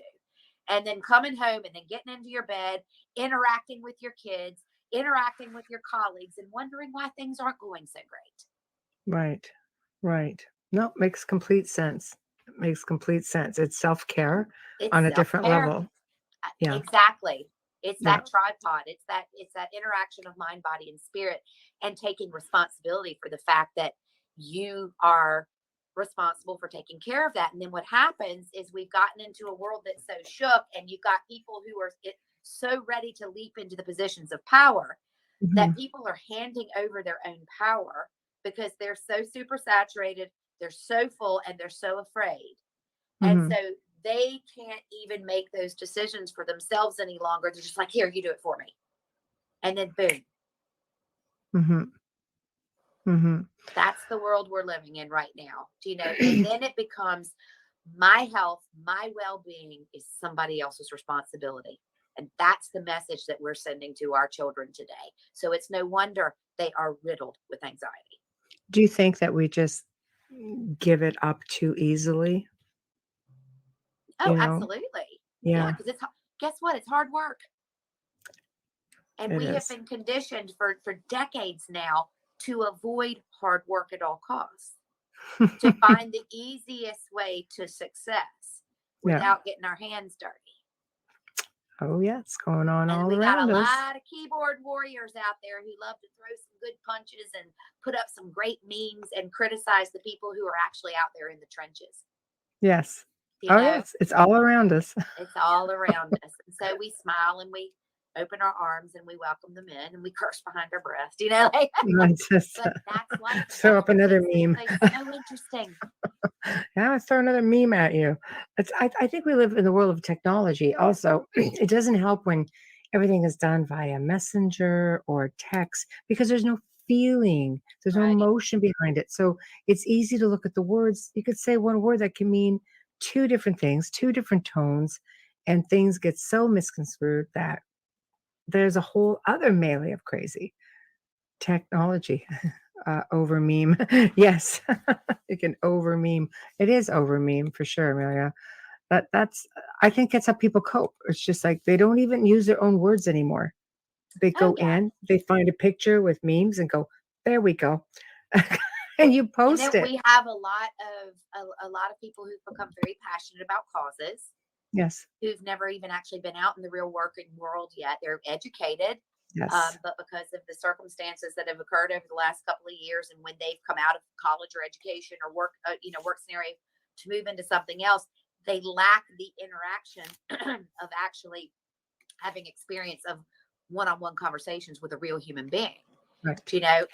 And there's a lot to be said for that, because, there's some people who were so happy. All their Christmases had come at once.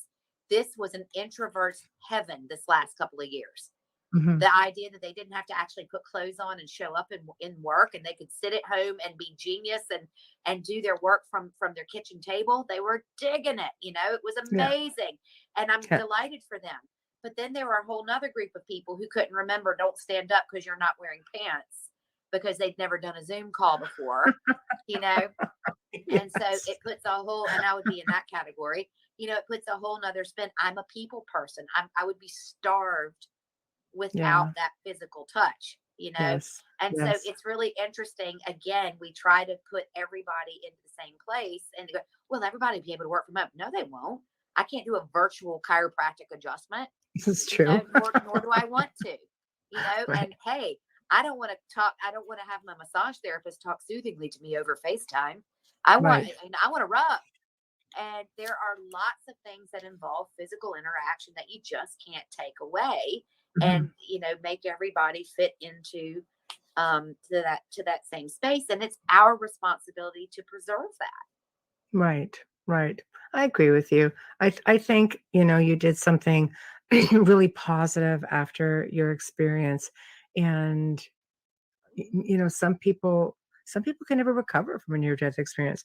Other True. people go on to do these amazing things. I mean, we've had a lot of people come on the show with, they've taken different turns, especially if they didn't have a very good experience. Then it's like, oh my gosh, I need to turn things around. I need to pay it forward. I need to leave my mark somehow. But isn't Like, that beautiful that they're able to come back and tell that story? And that's the one thing that all of us yeah, have in common, is yes, that we only got so far. yes, And so exactly. each and every one of us comes back. Like, I have a guy, I do the NDE circuit all over the world. And one of my really good friends, a guy called Peter Bedard, you would enjoy him. And he had a very similar near death experience to mine, except he did not want to come back. He felt Oh, forced back. wow. And he spent a very, very long time um, in a deep depression over that. And so, he's an amazing therapist now, and has written a book, and he's just an incredible guy. Peter Bedard is his name. And Right. we are such a comedy duo when we speak. Because, like, I'm like, yeah, he's a cheerleader type, and he's like the really pissed off my gay twin. Right. And he was Right. just like, I did not want to come back here. But the beauty of his work is because of that. He Yes. wrote this protocol that literally takes someone from the depths of despair, Mhm. and it's called convergence healing, and he created this step-by-step protocol to help walk someone through. He was a dancer. He's the most beautiful body, amazing dancer, and he was on his bike and got smashed into the back of a lorry. And so Wow. he didn't dance again. No. So what, he comes back into a body that was broken, no different than myself. And I just make fun of all my injuries, and but he lost an entire career over that. And so that was Yeah, really that would be hard. Your hard. life completely changes against Exactly. your But will. then the beauty of that is that in the depths of his despair, he Mm, created something that has taken thousands of people out of their own despair. right. So each one of us has our experience for a particular reason, Mhm. you Mm, know, and yes. it comes in every shape and form. And, I don't think anyone's ever not had a life changing NDE. They might have one that they were perceived as super amazing or really, really horribly uncomfortable, Mhm. but I don't think any of us come back not changed. Absolutely. I can't see how you couldn't come back Yeah. unchanged. It's like you just step over, whether it's dimensionally speaking, whether it's, Yeah. you go up, wherever you end up, the void, whatever you want to call it. Yeah. You can't step in there and then step back And be the and leave the same. You experience can't. behind you. No, absolutely And, not. for me, one of the things is, like, you already are that which you seek. You want Right. to talk about the certainty of something? I came back with that certainty.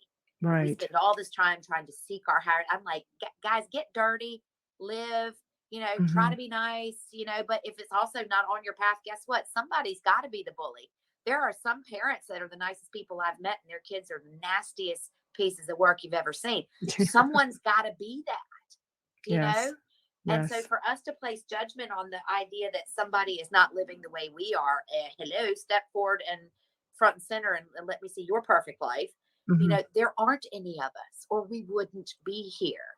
Hmm. We are, when they talk about the flaw of human beings, I mean, we're perfectly flawed. Hmm. You know, Big what we time. came here to be and do, these bodies are so weird. Some of them Right. die at the drop of a hat. And then you got someone like me. I've had cancer twice and a brain tumor. I've broken my neck and I'm sitting here talking to you. Like, Right. why? Do you Right. know? Right. Right. And why I did that person get a bad flu and they dropped dead? Do you know? Like, right. we're all here. If I know one thing for certain, we Right. are here. And this is a thing that got me through the pandemic, and with my hands all over people all day long, 24/7, Hmm. and unvaccinated. Do you know, it was, I am here until I am finished here. Right. There is no war, there is no disease, there is no crime, there's no nothing that is going to change that as fact in my life. Right. And Right. if that is tomorrow, I will look back and I will have lived well. I can tell you that. I've done it all. But I don't have any intention of going anywhere right now because there are so many things that I still have left to do that I'm very aware of. Hmm. So we come here and we stay here until we're done here. End of story. And that is something that is available to all of us. Now, there are some people right now, especially because they're feeling very down and they're going, well, I don't want to be here anymore. They come into me all the time and I'm like, all right, let's talk about it. What's your strategy? Give it to me. And they're like, And I will and have you hold that thought because I have to do a station and sponsor ID. oh, go. Okay, thank you. Tonight, of course, because this is a pre-record, we are the Outer Realm. We are with our very special guest, Dr. Mary Helen Hensley, who is absolutely delightful. And wow, what an interview. What a story. I love it. We are fully sponsored, of course, by the amazing people over at Folgers Coffee who have been with us since day one. And we're so grateful for them. And we know we're going to have a long road ahead with you. So thank you. Big thank you to our other sponsor, Dr. Snick, aka Justin Snicker, award-winning composer of Halloween horror, sci-fi, and dark wave electronic music, who is responsible for our intro and outro. I see we do have quite a few people in chat, considering it was not an advertised pre-record, and we do run it live just on one stream for the network. It simplifies things for later on, and it will be airing later tonight at our usual time. And Amelia and I will both be in chat just to answer questions, and we always have a good time. But while you're there on UFO Paranormal, please get in there, subscribe, and see all the other stuff that you don't get to see on the channel unless you are a member. So if you're just tuning in, sit tight because we have another little while to go. So we are back. Now we can continue. So, Beautiful. and Amelia goes, I was early with Folgers. Yes, you were, Amelia. Yes. I was Not the just same thinking about without you. that, boy. Gosh, that's one of those things. The second you say the word, I can smell it. Right. Yeah, Right. We love it. We love Folgers. Seriously, we're grateful to have them. They're just awesome that's sponsors. wonderful. So, let's continue on with what you were saying with people who come to you because they don't want to be here. They're having some kind. I would imagine you have to be going through some kind of trauma to just say, you know what, I'm done. I don't want to be having this Yeah. experience anymore. Well, it's, some people may have lost the love of their life. I Yeah. have someone I'm working with right now who's in stage 4 cancer. And, Yeah. and here's the interesting thing is his house burned down Oh, and he God. wasn't in it. Here he was trying to find all sorts of ways out and he missed the fire. You missed the boat. And I was Yeah. like, wow, that was bad timing. And, Right. that we can talk and laugh about that and not like whisper and tiptoe around it. Look, if somebody is feeling suicidal, the best thing you can do for them is have an open conversation where they don't feel like they've lost their mind or they're some kind of a Yes. weirdo. Show up and just be there. And Right. don't place your outcome on them, what you wish. Right. Some of you may have children out there who go through this. There are a lot of them. And you know what? Of course, the last thing in the world that you want is to lose your child to this, but you've got to be centered and grounded enough to know that you were given that life in order to care for that life, to create a space for that life to evolve and grow in order to be able to competently make a decision like this. Right. And the outcome in that decision isn't yours. Right. all you can do is show up with love, and that's it.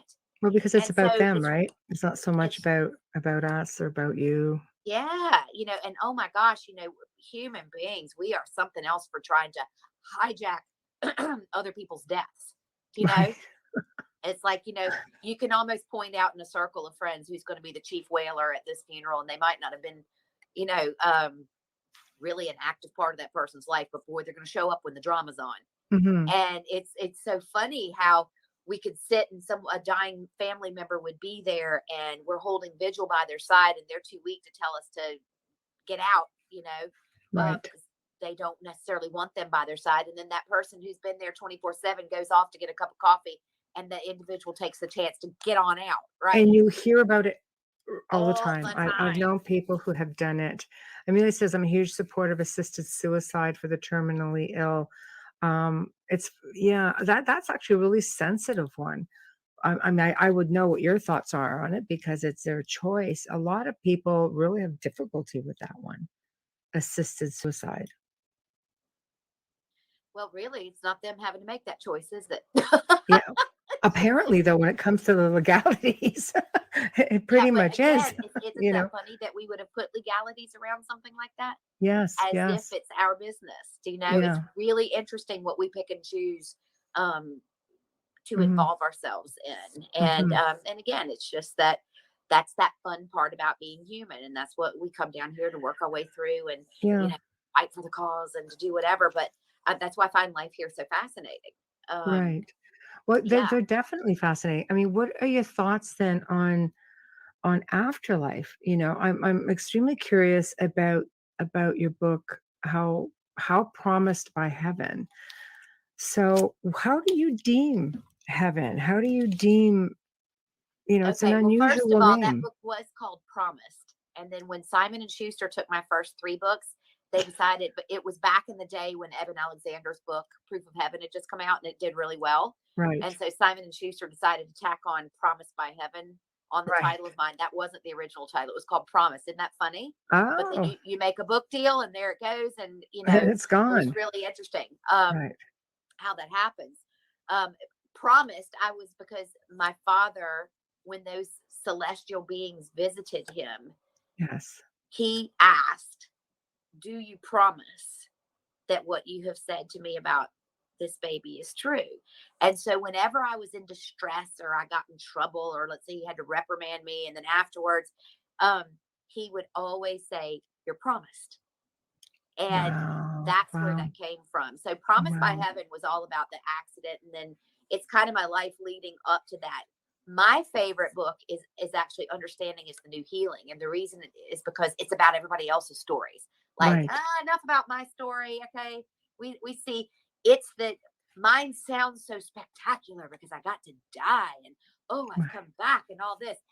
I love nothing more than the subtle nuances of a story that doesn't see the obvious, doesn't, you've got to find the miracle within the story that's not right in your face. Right. And those of us who go through the NDE, make no mistake, it's not because we're so enlightened or blessed. It was because we were missing something.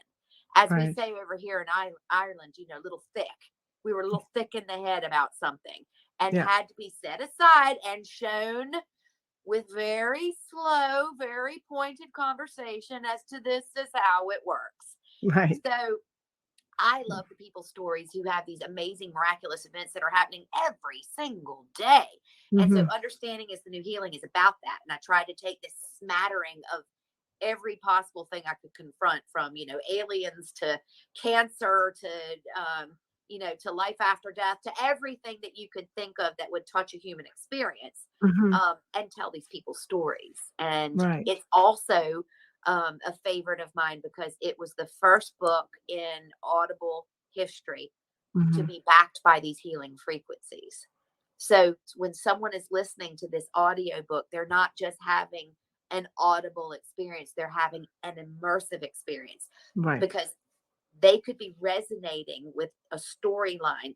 I could be talking about an 80-year-old grandmother from the north who was devastated at having to abort her sixth child in Mhm. order to stay around so that her husband wouldn't kill her, because if she ever fell pregnant again, he would slit her throat.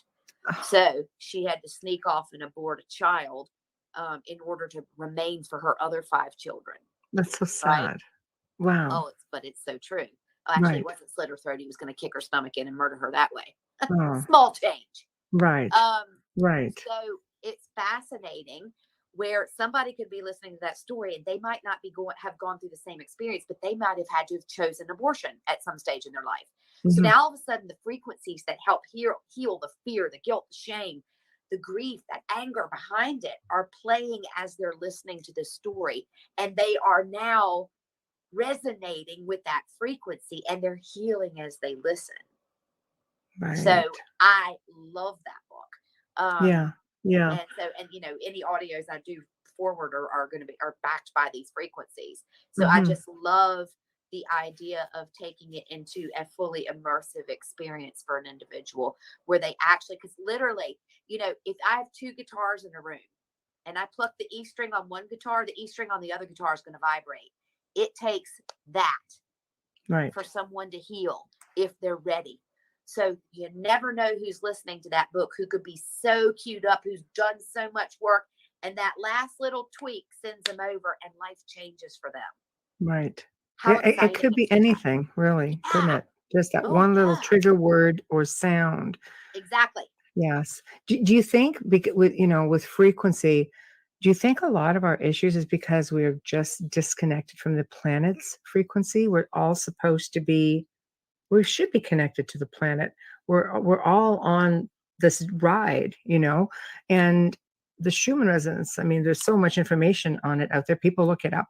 And I think that to ground themselves, which would probably help them from being so scattered, if we could just reconnect to nature, reconnect to the planet and her energy.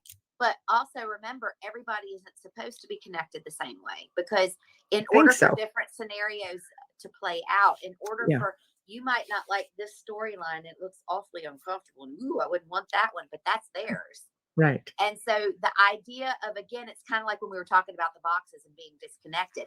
Can you actually be disconnected from the Schumann resonance? No, you're living in it, Right.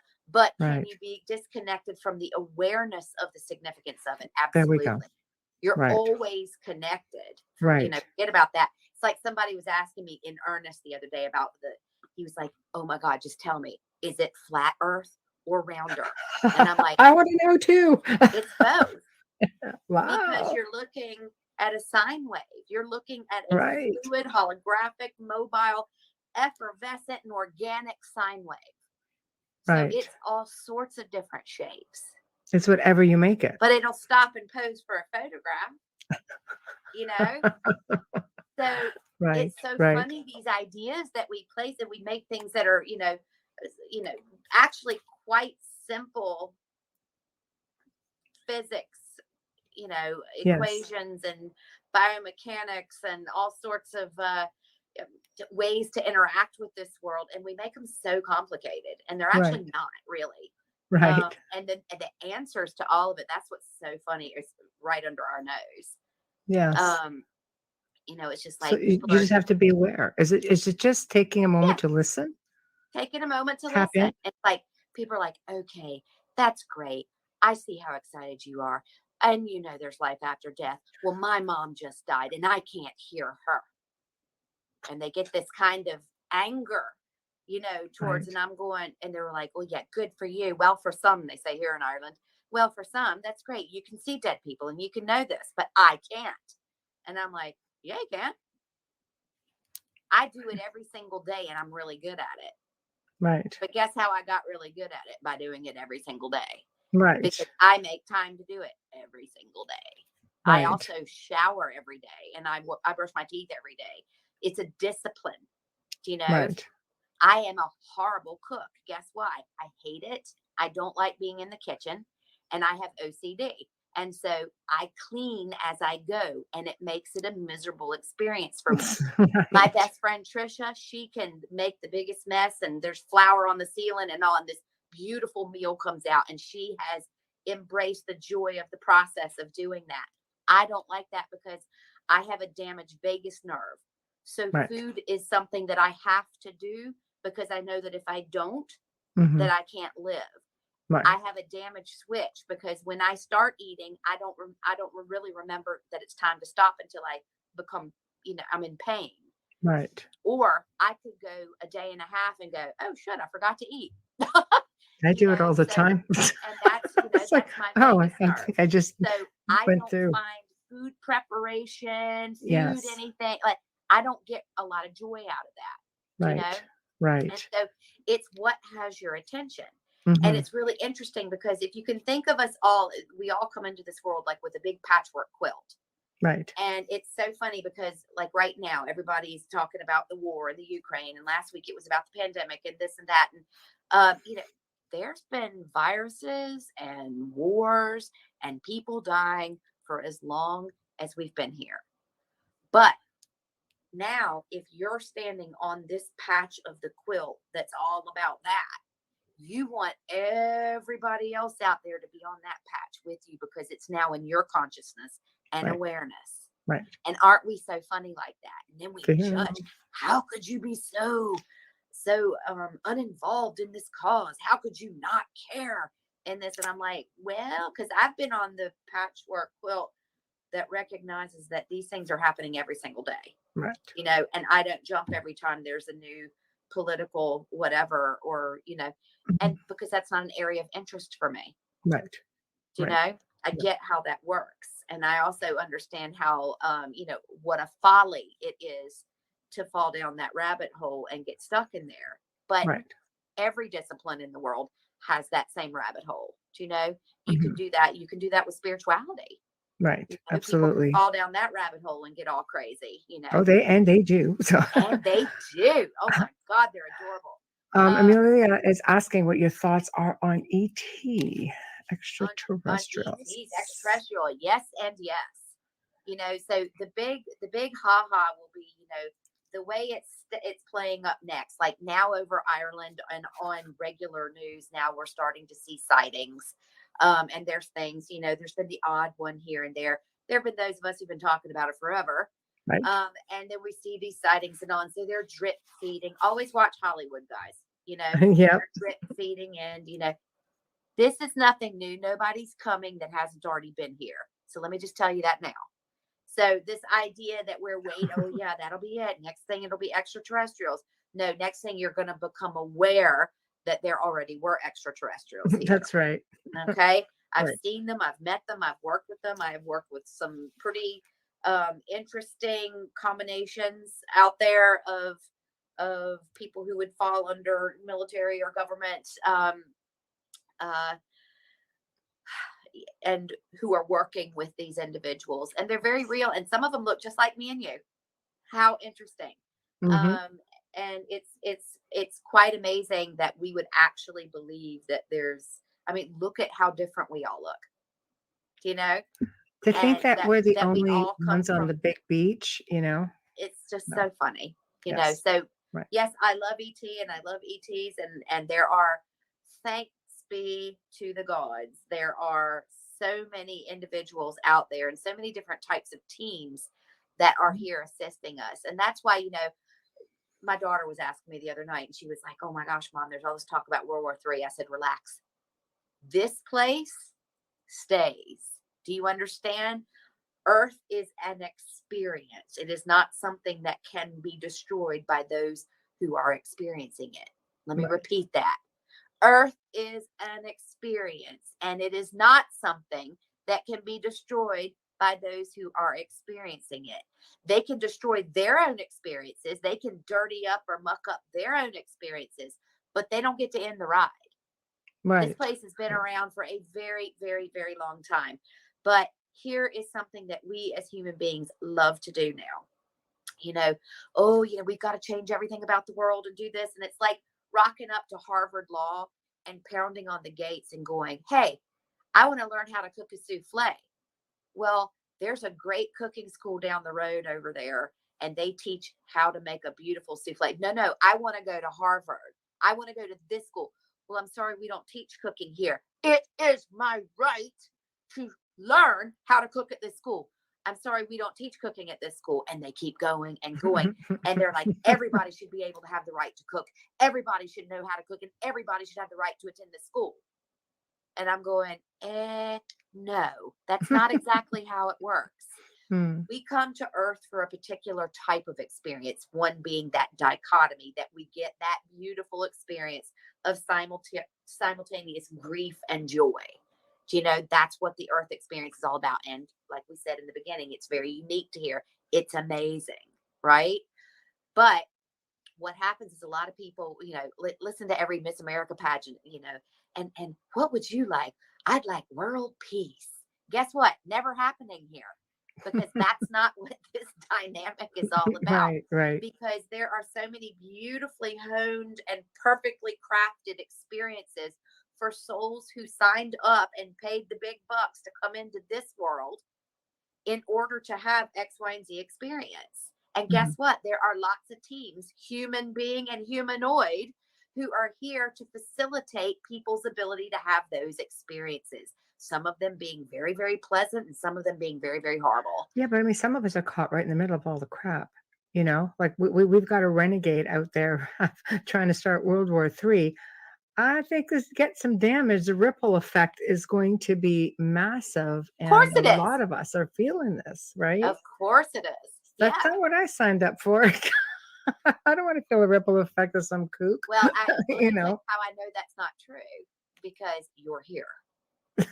Well, you don't get yes. to say I didn't sign up for it just because it's Damn. and say, and when you're getting everything perfect and love and dovey and everything's fabulous, and you get to say, yes, this is what I came here for.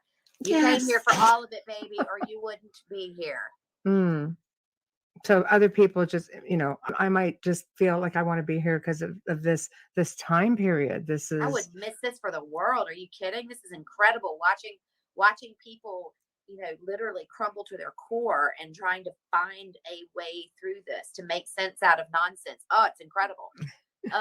Amelia, how can people heal themselves right now who are suffering from vibrational effects before we get to the end of the show? So I have a website. It's called MaryHelenHensley.com. Right. Okay. And on MaryHelenHensley.com, the first thing that's going to pop up is a COVID frequency. Now, within this COVID frequency, and this is free, by the way, you just go click on, right? And when I said to you before, I'm able to pitch different frequencies of all sorts of physical and emotional states. Well, I was also able to pitch the frequency of the COVID experience, the physical, the chemical, the emotional, the spiritual. So in that frequency, it's like a 7-layer cake. There's a lot going on there. It lasts for 33 minutes. You can listen to it every day, and it is life-changing. Okay. Now I'll make sure that gets posted on the website or on the and Facebook that's right page. there, first thing that you'll come to. Okay. Under downloads on my website, there's something called Larimar Dreams, and if you download that album, there's also a listener's guide that tells what each one of the frequencies does. It gives a little whole history behind it, and how to use this in your everyday life. I use frequency the way other people use like a medicine kit. Right. You know, if one of my kids comes to me and they've got something going on, it's like, I'm like, pop on 396 or put it on 417, or, you know, I just finished assisting somebody in writing a book, and her mom helped us. Her mom's been dead for 4 years. And we went into 963 hertz because that's the last frequency when you're still connected to the plane. And it's also a frequency that those who are out of a physical body can lower to and access and interact with us. Surprise! So that's on there as well. And we wrote a book, and her mom contributed to the book that way. I could talk to her mom, but she couldn't the same way that I could. But there's a frequency that allowed her to do it. And so that means there's one for you too. Right. And so there is a frequency for all of us, you know, for everything. And so if you look at Larimar Dreams, it tells what each one of those things are for. And that's going from DNA repair to, again, accessing those who are no longer in a body, to releasing, you know, the fear and the guilt and the shame. And a big one, 417 hertz is a really special one as well, because it's taking something we've all had trauma. Every single one of us who's in a body has had trauma.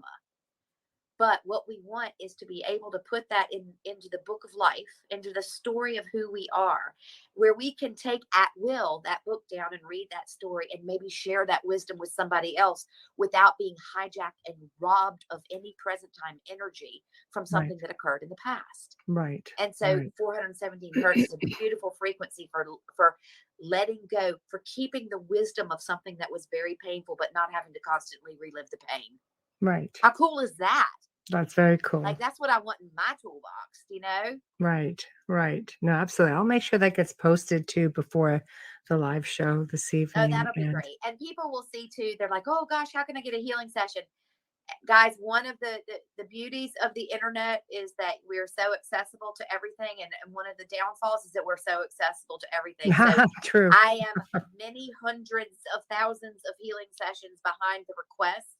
So send me a message and say hello. But as far as like, if you put your name down for a healing session, it'll be a little while before I can get to you, because let's say, I got 3,500 emails last week. Right. That was last week. Right. So, right. While I love the internet and I love doing podcasts and all that, every time a million people hear that, 500,000 emails come in. And so it's very difficult as one person. So what I'm doing to remedy that is I'm actually creating a little YouTube show where I'm going through different premises and I'm teaching on each show. And we always have a good time. We'll check that out for sure. Yeah, I'll So give you the info on it when it's all ready to rock and roll. please, yeah, make But sure I I get the can't link. thank you enough for having me here. Oh, It is people like you who make this. pleasure. Amelia, thank you. It's our pleasure. Where would I share my story only but for you? Do you know? Oh no, So I absolutely. thank you very much for that. I can assure you there will be a lot of people listening to this show tonight. We're so fortunate. Our listenerships, always, it's all international, always between 2-3 million people a segment. It's just, we're really, really privileged for that and very humbled by it at the same time. This is a part of the show where you tell everybody how to find you. You've got the website, you're going to have YouTube. That's it. You know what? Go on that books. website. If you go into podcast land, I'm on every podcast out there, I think. Okay. And it's so funny because people are like, why don't you have your own podcast? Because I like this part. Right. I like, it's the same as like with the cooking thing. I don't like to cook. I like going to someone's house to eat. Right. And so I love being the guest on the podcast. It's so much fun to be able to just relax and kick back and tell the stories. And so I'm on a lot of podcasts out there. So if you want to see anything like that, really, for accessing me, maryhelenhensley.com. All of my books are there, and it directs you to, where you can get those. And, we try to keep everything kind of current with what's going on. And now we've got to get better at putting up speaking engagements, because live speaking engagements are back on again. Yes. Yes. Yeah. So, the next place I'll be is at the ARE, the Edgar Casey Association for Research and Enlightenment, in May. I think on the 12th of May I'm there. So it's just, we're kind of getting back into that groove again. But really, what's the best thing you can do for yourself? Start using those frequencies, because it is something you can do in your everyday life that is so freaking simple, and it takes so little time. Right. And it's also the vast majority, unless you're using the ones that are, have a deep theta wave that are putting you into a meditative state as you go in to heal your DNA or access your departed loved ones, the vast majority of them are going to be enhanced by a gamma or an alpha or beta wave that you can do while you're doing the dishes or driving the car or whatever. Just keep it on in the background while you're just doing everyday stuff. And if you're interested in that, in the frequencies, I would definitely recommend go check out on Amazon. The Understanding is the New Healing. Because it is a very unique experience to be able to be immersed into that frequency while you're actually being told the story. Right. And, I love telling a story.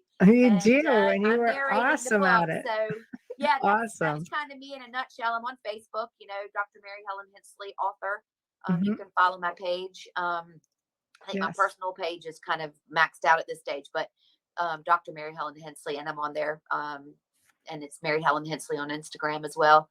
So I'm on all the usual suspects, but Yeah, so Excellent. really the website to order anything or to see anything or to do, guys, go check out that COVID frequency though, because it is a game changer and it's 100% free, all for you. Thank you. So thank you for joining us. I will email you probably later this evening after the live show, and we'll give you the live listenership. So you'll know exactly how Well, many I'm people you so reached. glad that it worked out in the end, and I'm just I did. very, very grateful to you. Thank you. Thank you. I'll be in touch. Thank you for Okay, take joining. care. All right, Bye. darling. Bye bye. Wow. What a breath of fresh air she is. My gosh. What an energetic interview. But of course, we've come to the end of another incredible segment. I think you guys are going to love this tonight. And I'm really excited for all of you who are going to get some of this energy from this amazing woman. So thanks to Mary Helen Hensley for being on the show today. She's just amazing individual doing some really great work. Big thank you to Folgers again for sponsoring the show. We love you so much. We're so appreciative of you. Thank you, Dr. Snick, aka Justin Snicker, for your voice and your music. And do not forget to go to the UFO Paranormal YouTube channel and subscribe. Don't forget to become a member. Guys, really, there's going to be some great content coming on. The Outer Realm, of course, we'll have some maybe older segments coming up there. Amelia and I have a few things, that we're looking at doing also just for members. So go check it out. If you'd like to contact us, only contact us, please, at the outer realm contact at gmail.com. The outer realm contact at gmail.com. Next week is going to be another amazing week. Wednesday evening brings Charles Christian, again, all the way from the UK.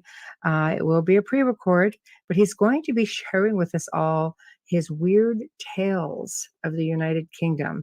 I mean, and there's lots of them. So it can go in any direction. It's going to be an amazing segment.